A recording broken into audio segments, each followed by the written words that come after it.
Most of us don't want to think about Parkinson's progressing, and I get it.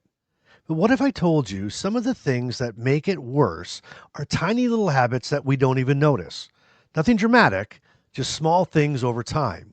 So today, I want to walk you through 5 of those sneaky little habits and simple swaps we can make that actually help. And make sure you hang out till the very end because Carmen is back with round 2 of her Carmenism challenge. Last week we almost tied. Almost. So today we're going to settle the score and you get to vote again. And I need your votes because hers is darn good. Welcome to Living with Parkinson's. The good, the bad, and the reality. Real talk, real life, real community with Bryce Perry. Let's begin. Well, welcome back to the channel and to all our brand new viewers. Almost 1,000 of you joined and subscribed last week. I am so glad you're here. And so if you're new, I'm Bryce, and this is Living with Parkinson's, the good, the bad, and the reality. Now around here, we talk honestly about Parkinson's, the parts that nobody warns you about, mixed with parts that still make us laugh. And you know what? This channel isn't just for people living with Parkinson's. It's also for the people who love us.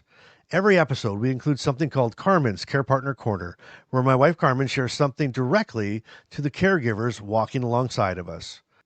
And for those of you who are doing Parkinson's solo, without a caregiver at home or someone to notice when you're off or remind you about your meds, I see you, and I know how heavy that can feel. So that's why we include a solo spotlight in every episode as well. Just a little moment just for you. Okay, before we dive in, do me a quick favor. Last week on one of the episodes, I asked you to hit like, and almost 1,000 of you hit like, and YouTube blasted that video out so more people who have never heard of this channel would hear of us. Isn't it interesting? 1,000 likes and 1,000 subscribers. Some of them are literally watching right now because of you. So let's do it again today. Hit that like button, hit the hype button, and let YouTube know that this kind of real conversation needs to reach the people who have Parkinson's and feel alone out there.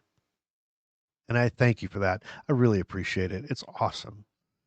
All right, let's talk about these habits. And don't worry, this is not about guilt. This is about tiny course corrections, not big dramatic changes, just little things that we can adjust together. Okay, so the first one, I don't know if it's surprising or not, but it's wild. It's sitting too long. You ever sit down for 5 minutes and then suddenly it's an hour later? That happens to me all the time. I just lose track of time. Well, here's why it matters. When we sit too long, everything slows down. Our blood flow, our joints, our muscles, and suddenly we try to get up and it feels like our whole body was shrink wrapped in the night. Now, the science says long stillness increases stiffness and slows mobility. In plain English, sitting too long is like letting your engine idle until it gets cold. And then our body goes, no thanks, I'm staying right here when you try to move. So don't try to exercise more. Just stand up once every hour. Shake it out. March in place. Wander towards the fridge like you're considering a snack, even if you don't get one. 1 minute. That's all it takes. Think of it as like hitting your unfreeze button. Did you know you had an unfreeze button? If you knew that or didn't know that, hashtag unfreeze button in the comments. All right. The second habit is skipping movement on bad days. Now, trust me, I get this one. When I wake up stiff and slow, the last thing I want to do is move. But ironically, that's the exact moment a tiny bit of movement helps the most. Science says that movement boosts dopamine and keeps the system flexible. Real life version?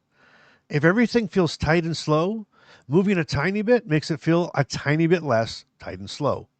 Whoa. Now that was wow, Bryce. Good one.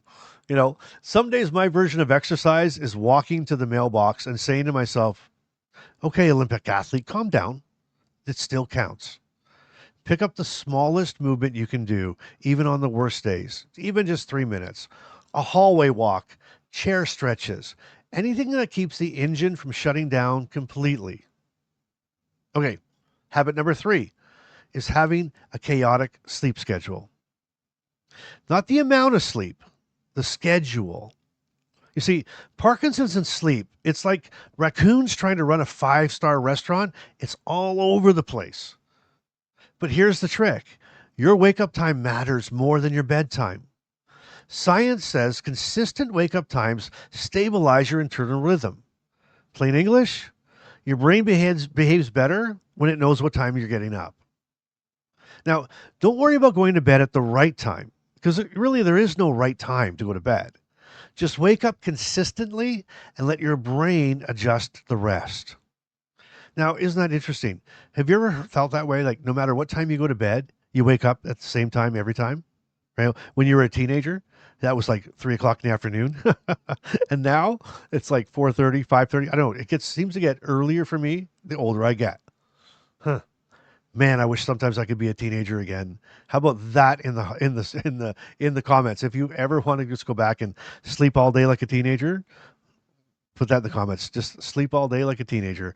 And that way I won't feel so alone when I have those wild thoughts. Okay, let's move on to habit number 4. And don't forget, Carmen, man, she was excited. Thank you. She's wanted me to thank everybody who voted for her Carmenism last week, and it was really good. I get it. It was really good. So she, you know what? She wants a rematch, and she's getting one, and I've got a good one. So that's still to come. Okay, so don't forget about that. All right, habit number 4 is taking meds at random times. You knew I was going here. Yes, I lived this one for far too long. I used to take my pills whenever it felt right in the moment. And let me tell you, my brain did not agree with that system. When your med times jump around, guess what? Your symptoms jump around. It's like sending your brain a calendar invite that says, we're going to meet sometime between 9 a.m. and Thursday. And your brain has no idea what to do with that. So take your meds at roughly the same time every day. Not perfectly, but consistently. Meds on time every time. Meds on time every time. And that brings us to our 5th habit, and that's ignoring subtle changes. And this one hits close to home for me. Most progression doesn't come in hot and loud. It shows up quietly. A bit more stiffness, meds wearing off a bit sooner, tremor a little louder than usual, easy to overlook. And look, I did this for years. If something felt a little different, I'd think, nah, that's probably nothing. And then I'd pretend I didn't feel it. But here's the truth. Catching the small stuff early makes the biggest difference. Those quiet changes, they're like the check engine light. Ignoring them doesn't make them go away. It just makes for a bigger bill later. And if you're doing Parkinson's solo, I want to talk to you directly just for a second. Because when you don't have somebody at home to notice these subtle shifts with you, it's easy to second guess yourself or to brush them off or to ignore them. So here's something that can really help. Pick just one small habit from today to focus on. Not 5, not even 2, just one. Consistency becomes your superpower when you're doing this alone. And that one habit you stick with, that's what moves the needle. Okay, let's shift gears for a minute because it is time for a lot of your favorites. It's time for Carmen's Care Partner Corner. Now, here's what Carmen, my wife, wrote for me to read to you today. All right. Living with Parkinson's means there are 100 little habits that matter. And as a care partners, we see those habits even when you don't. Not because we're keeping score, but because we love you and we want the easier days to outnumber the harder ones.